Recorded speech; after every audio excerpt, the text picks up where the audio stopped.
ఆంధ్రప్రదేశ్లో గత ప్రభుత్వం వైసీపీ హయాంలో చాలా కీలకంగా అన్ని విషయాల్లో కూడా సెంటర్ ఆఫ్ అట్రాక్షన్ గా నిలిచారు ఈ మంత్రి. కానీ ప్రభుత్వం మారిన తర్వాత చాలా సైలెంట్ అయిపోయారు. పలుమార్లు ఎక్కడ పడితే అక్కడ ఏ విషయం పైన కూడా అటు నారా చంద్రబాబుని, పవన్ కళ్యాణ్ని, నారా లోకేష్ ని ఏకిపారేసినటువంటి గత ప్రభుత్వంలో కీలకంగా గురించిన మంత్రి ప్రస్తుతం సైలెంట్ అయిపోయారు. ఆచూకీ కూడా లభించినంత సైలెంట్ అయిపోయారు.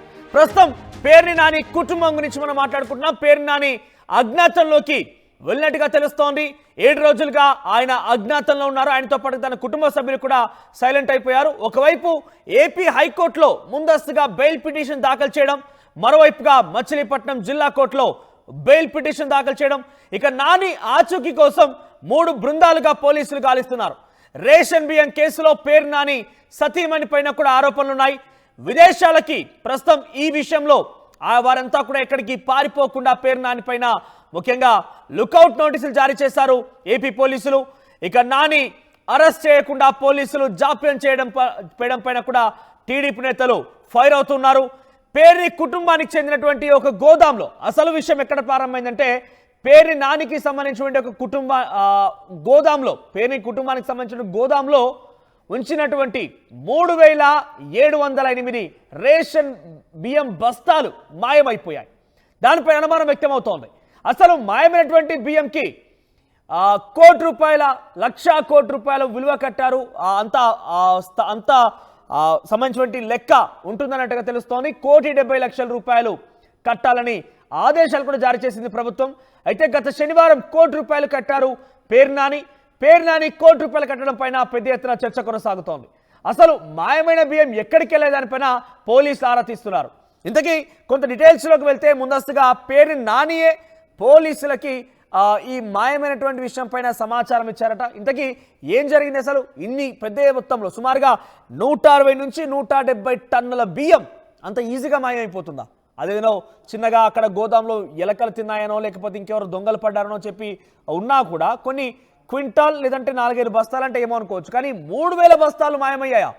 అయితే ఎటువంటి విషయం ఆయనకు తెలియకపోతే అనుమానాస్పదంగానే ఈ బియ్యం కనుక మాయమై ఉంటే పేరు నాని ఎందుకు 1 కోటి రూపాయలు చెల్లిస్తాడు?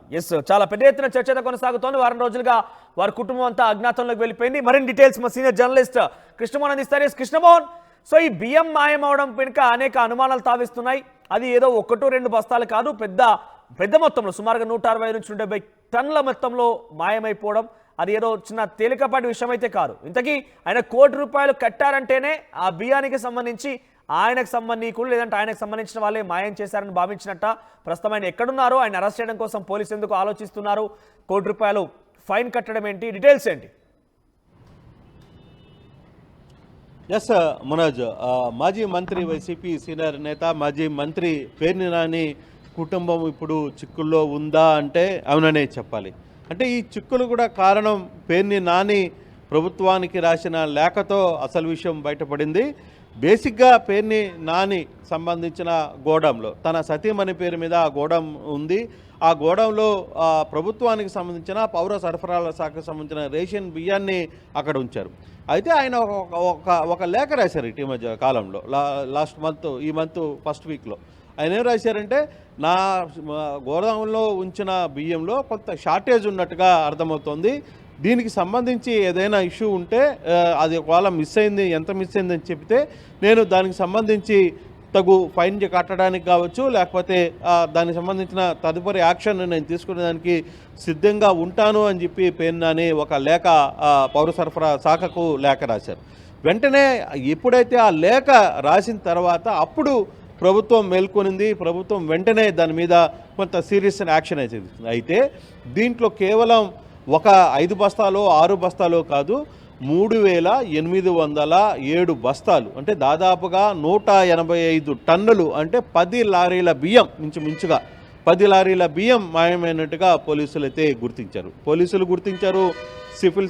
సివిల్ సప్లైస్ అధికారులు గుర్తించిన నేపథ్యంలో వెంటనే ఈ నెల 10వ తారీఖున అతని మీద కేసు అయితే పెట్టారు. కేవలం ఒక 10 బస్తాలో లేకపోతే ఒక 20 బస్తాలో ఎలుకలు తిన్నాయనో లేకపోతే ఇంకోటి తిన్నాయనో మిస్ అయితే అవ్వచ్చు, కానీ దాదాపుగా 10 లారీల బియ్యం ఎటుపోయింది అనే అంశం మీదనే ఇప్పుడు సివిల్ సప్లైస్ అధికారులు, పోలీస్ శాఖ దీని మీద సీరియస్గా దృష్టి పెట్టింది. అయితే ఎప్పుడైతే కేసు నమోదు చేశారో ఆ రోజు నుంచి కూడా పేర్నాని కుటుంబం అందుబాటులో లేదు, మచిలీపట్నంలో అందుబాటులో లేదు, ఇక్కడ విజయవాడలో కూడా ఎక్కడా లేరు అనేది ఒక పెద్ద ఎత్తున చర్చ జరుగుతుంది. పోలీసులు ఆయన కోసం 3 బృందాలను ఏర్పాటు చేసి ఆయన కోసం గాలిస్తున్నారు. ఆయన సతీమణి తర్వాత కుమారుడితో సహా కుటుంబం మొత్తం కూడా లేరు అనేది పెద్ద ఎత్తున చర్చ. అయితే ఇంత లోపల ఆశ్చర్యకరం, ఎప్పుడైతే 10వ తారీఖు 10వ తారీఖు కేసు ఎప్పుడైతే పోలీసులు కట్టారో నిన్న శనివారం రోజు దానికి సంబంధించి పౌర సరఫరా శాఖ కూడా ఒక ఫైన్ అయితే వేసింది. ఎందుకంటే ఎప్పుడైతే రేషన్ బియ్యాన్ని మాయమైనట్టుంటే దానికి డబల్ కాస్ట్ కూడా వేస్తుంటారు. అంటే అదనపు అంటే ఫైన్ లాగా వేసుకుని దాదాపుగా 1,70,00,000 రూపాయల వరకు ఫైన్ వేసి పౌర సరఫరాల శాఖలు అయితే ఆదేశాలను జారీ చేసిన పరిస్థితి అయితే ఉంది. సో ఇమీడియట్గా దీనికి సంబంధించి పేర్ని నాని నిన్న శనివారం, అంటే ఆదివారం కాకుండా ముందు రోజు శనివారం రోజు సాయంత్రానికల్లా దాదాపుగా 1 కోటి రూపాయల డీడీలను, అంటే ప్రభుత్వం అంటే 1 కోటి రూపాయల డీడీలు అంటే అది పూర్తిగా వైట్ మనీ అయిపోయింది. సో 1 కోటి రూపాయల డీడీలని తీసుకుని వచ్చి తన లాయర్ ద్వారా ఆ శాఖకు కట్టే ప్రయత్నం అయితే చేశారు. అయితే ఇప్పుడు ఆశ్చర్యకరమైన అంశం ఏంటంటే అసలుకి ఈ 3,807 బస్తాలు అంటే దాదాపుగా 184 టన్నుల బియ్యం ఎక్కడికి పోయింది, ఎవరి దగ్గరికి పోయింది అంటే ఎవరైతే పేర్ని నానికి సంబంధం లేకుండానే పేర్ని నాని గోదాంలో నుంచి ఇంత పెద్ద స్థాయిలో ఒక మాజీ మంత్రి స్థాయిలో ఉన్న ఆ వ్యక్తి గోదాంలో నుంచి ఇంత పెద్ద స్థాయిలో బియ్యం ఎలా వెళ్ళిపోయింది? నిజంగానే 10 లారీల బియ్యాన్ని ఎలుకలు తిన్నాయా, లేకపోతే అక్కడ ఏమైనా వేస్టేజ్ అయిందా, ఇంత పరిస్థితి ఉంటుందా అనే దాని మీద పెద్ద ఎత్తున చర్చ అయితే జరుగుతుంది. ఇప్పటికే ప్రభుత్వం కొంత సీరియస్గా తీసుకుంది. అయితే ఇక్కడ సివిల్ సప్లైస్ అధికారులు కావచ్చు, పోలీసులు కావచ్చు, ఒకరి మీద ఒకరు చెప్పుకొని నాని వ్యవహారంలో కొంత ఉదాసీనతగా వ్యవహరిస్తున్నారు అనేది ఇప్పుడు ప్రభుత్వం అయితే ఆలోచిస్తున్నట్టుగా కనపడుతుంది. దానికి సంబంధించి టీడీపీ నేతలు కూడా, స్థానికంగా ఉన్న టీడీపీ నేతలు కావచ్చు, టీడీపీ కార్యకర్తలు కూడా ఇదే వ్యవహారాన్ని పదే కంప్లైంట్ రూపంలో, లేఖల రూపంలో ప్రభుత్వానికి లేఖలు రాస్తున్న పరిస్థితి. ఉద్దేశపూర్వకంగానే పేర్ని నానిని ఇక్కడి నుంచి బయటికి పంపించారు, అతన్ని విషయంలో ఉదాసీనకంగా వ్యవహరిస్తున్నారు అనేది ఒక చర్చ అయితే జరుగుతుంది మనోజ్. అయితే ఇప్పుడు ఈ 1 కోటి రూపాయలకి సంబంధించి డీడీలు ఇవ్వడం అంటే వైట్ మనీ, ఇంత మనీ ఒక్కసారిగా ఎక్కడి నుంచి ఆయన సమకూర్చి పౌర సరఫరా శాఖకు అందించారు, ఆ చెక్కుల్ని డీడీల్ని ఎలా అందించారు అనేది ఒక చర్చ.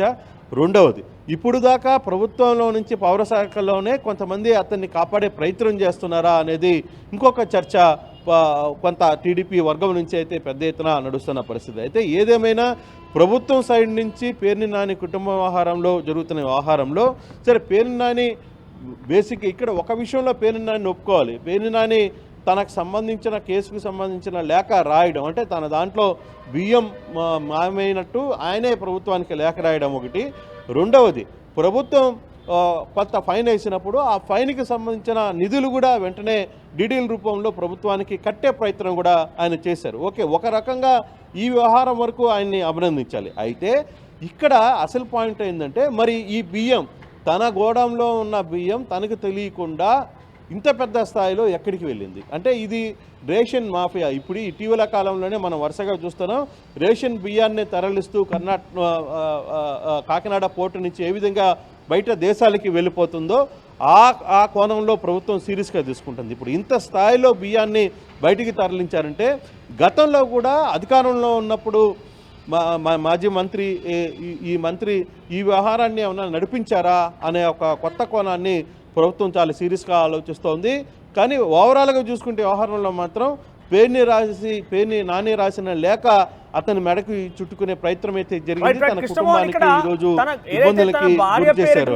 ఆ గోదాంలో ఆ స్టోరేజ్ ఎప్పుడు స్టార్ట్ చేయడం ప్రారంభించారు? స్టోర్ చేయడం గత ప్రభుత్వంలో స్టోర్ చేశారా, లేదంటే ఈ ప్రభుత్వంలోనా?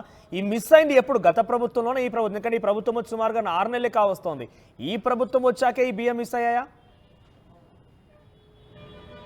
గత ప్రభుత్వంలో పెట్టిన ఆ స్టోరేజే అంత స్టోరేజీ, తర్వాత ఈ ప్రభుత్వంలో కూడా కొంత లెక్కలైతే. అయితే ఈ లెక్కల వ్యవహారంలోనే అదే సివిల్ సప్లై శాఖకు సంబంధించిన అధికారులు ఇంత నిర్లక్ష్యంగా ఎదుగున్నారు. ఎక్కడైనా సరే గోడౌన్లో స్టాకు పెట్టడం ఒక పరిపాటి, వాళ్ళకి ఇంతని పే చేస్తారు.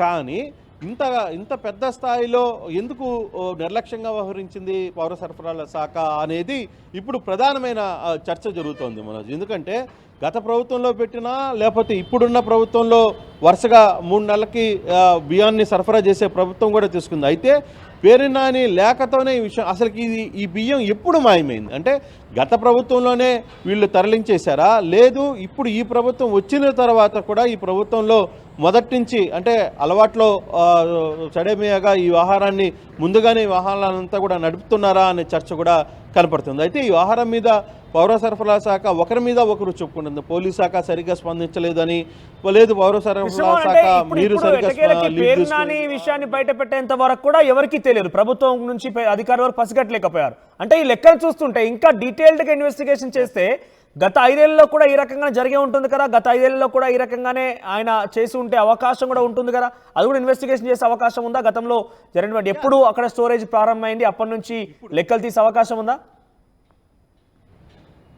డెఫినెట్గా ఎందుకంటే ప్రభుత్వం సైడ్ నుంచి ఒక విచారణ ఇది జరుగుతున్నప్పుడు ఇది చాలా లోతుగా వెళ్ళే పరిస్థితి. కేవలం ఈ 180 టన్నులకు సంబంధించి వ్యవహారమే కాదు, అసలుకి గోడౌన్ ఎప్పుడు స్టార్ట్ అయింది, గోడౌన్ పర్మిషన్ ఎప్పుడు వచ్చింది, లేదు లాస్ట్ ప్రభుత్వంలో ఆయన మంత్రిగా ఉన్నారు కాబట్టి పర్మిషన్ రావడంలో తప్పులేదు, కానీ అక్కడ గోడౌన్లో పెట్టడంలో తప్పులేదు. కానీ ఈ వ్యవహారం ఎప్పటి నుంచి జరుగుతుంది? గత 5 సంవత్సరాల్లో ఏ రోజు నుంచి ఈ వ్యవహారం అంతా జరిగింది, లేదు ఈ 6 నెలల్లోనే వ్యవహారం జరిగిందా?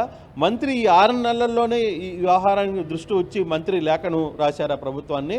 అంటే ఒకవైపు వాదన తనకి ఎటువంటి పొరపాటు జరగలేదు, నేను ఎటువంటి పొరపాటు చేయలేదు అనే ఉద్దేశంతోనే ఆయన ఒక లేఖనైతే రాశారు. కానీ ఆ లేఖ రాసిన తర్వాత ఇప్పుడు జరుగుతున్న వ్యవహారంలో లోతుగా పోయే కొద్దీ చాలా వ్యవహారాలు బయటకు వస్తున్న పరిస్థితుల్లో దాదాపుగా 185 టన్నులు మామూలు రూపాయి ఒక 10 బస్తాలో 20 బస్తాల బియ్యం కూడా కాదు, 185 టన్నుల బియ్యం, 10 లారీల బియ్యం మాయమైందంటే చిన్న విషయం కాదు.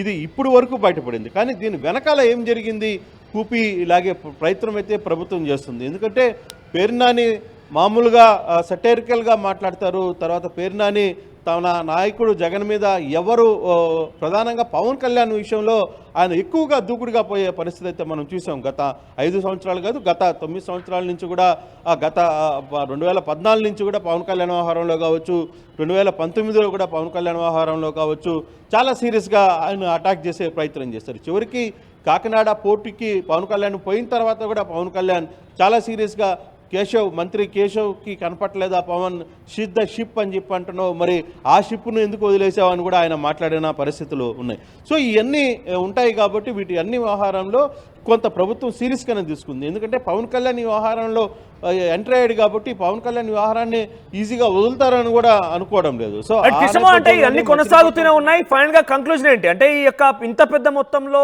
అక్కడ బియ్యం అక్కడ నుంచి వెళ్ళడం కానివ్వండి, మాయమవడం, మనం మాయమైపోయాయని చెప్పలేం, అంత ఈజీగా మ్యాజిక్ అయితే కాదు మాయం కావడానికి, బహుశా ఏదో ఒక పక్కదారి పట్టి ఉంటుంది. ఈ విషయం పైన ఆల్రెడీ అయినా ఫైన్ కట్టారు కాబట్టి వదిలేసే అవకాశం ఉందా, లేదంటే లోతైన విచారణ జరిపి దానికోసం ప్రత్యేక కమిటీని కానివ్వండి ఆదేశించే అవకాశం ఉందా, ఎక్కడి దారితీసే అవకాశం ఉంది? ఓ కంక్లూజన్ ఏంటి అంటే బేసిక్గా దీనికి సంబంధించి పేర్నాని కుటుంబం కోర్టులను ఆశ్రయించింది. ఈరోజు మచిలీపట్నం కోర్టులో కూడా ఈరోజు విచారణ ఉంది.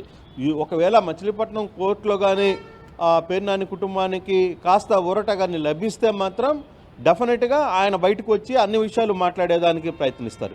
కానీ అక్కడ కానీ రాకపోతే మాత్రం కొంతకాలం అజ్ఞాతంలో ఉండే ప్రయత్నమే చేస్తారనేది నా భావన. బస్ డెఫినెట్గా ఈ వ్యవహారంలో ఏ విధంగా ఉండబోతుంది మా కోర్టు ఆదేశాలు బట్టి, కోర్టు ఇప్పటికే ఆయన ముందస్తు బెయిల్ కోసం అంటే 10న కేసును కట్టారు కాబట్టి ముందస్తు బెయిల్ కోసం ఆయన హైకోర్టును ఆశ్రయించినారు, లోకల్గా ఉన్న కోర్టును కూడా ఆశ్రయించిన నేపథ్యంలో దీనికి సంబంధించి ఏ విధంగా కోర్టు ఆదేశాలు వస్తాయో దాన్ని బట్టి అతని రియాక్షన్ అయితే ఉంది. ఈ లోపల ప్రభుత్వం కొంత సీరియస్గా 3 ప్రత్యేక బృందాలని పంపిస్తుంది. 3 ప్రత్యేక బృందాలు ఆయన కోసం గాలింపు చర్యలు అయితే చేస్తుంది. కొంత సీరియస్గానే పేర్నాని విషయంలో ప్రభుత్వం కూడా తాజాగా కొంత సీరియస్గా దృష్టి పెట్టింది. ఆ వ్యవహారంలో అసలుకి ఎక్కడున్నారు, ఆయన అనుచరులు ఎవరు, వాళ్ళందరూ ఫోన్స్ ఏంటి, వాటన్నిటి మీద కూడా ట్రాప్ చేసిన పరిస్థితి అయితే కనపడుతుంది. ప్రధానంగా అక్కడున్న కృష్ణా జిల్లా ఎస్పీ సంబంధించి కూడా అతని మీద కూడా కొంత ఆరోపణలు అయితే టీడీపీ ప్రభుత్వానికి సంబంధించిన కొంతమంది వ్యక్తులు ఆరోపణలు చేస్తున్న పరిస్థితి చూడాలి.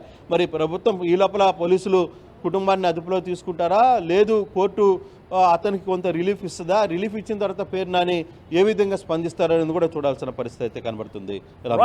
Right Krishnamohan, thank you for the updates. మొత్తం మీద పేరుని నాని గత ప్రభుత్వంలో ఎంత చురుగ్గా ఎంత యాక్టివ్గా ప్రతి విషయాల్లో మాట్లాడుతూ ముఖ్యంగా నారా లోకేష్, నారా చంద్రబాబు, పవన్ కళ్యాణ్ ఏకి పారేసేవారు, ఏ రకంగా ఆయనని సంధించేవారు చూసాం. ఇప్పుడు ఆయన ఏకంగా ఆచు కనిపించినట్టు వారం రోజులుగా ఆయన కుటుంబం యొక్క అజ్ఞాతంలోకి వెళ్ళిపోయిందనంటే ఎంతటి స్థాయిలో అక్కడ సిచ్యువేషన్ అర్థం చేసుకోవాలి. ఆయనకు సంబంధించినటువంటి ఒక గోదాంలో, తన భార్య పేరు మీద ఉన్నటువంటి ఒక గోదాంలో కొన్ని సంవత్సరాలుగా అక్కడ రేషన్ బియ్యం స్టోర్ చేస్తూ ఉన్నారు. అయితే దాంట్లో నుంచి సుమారుగా 170 టన్నుల రేషన్ బియ్యం మాయమైందట.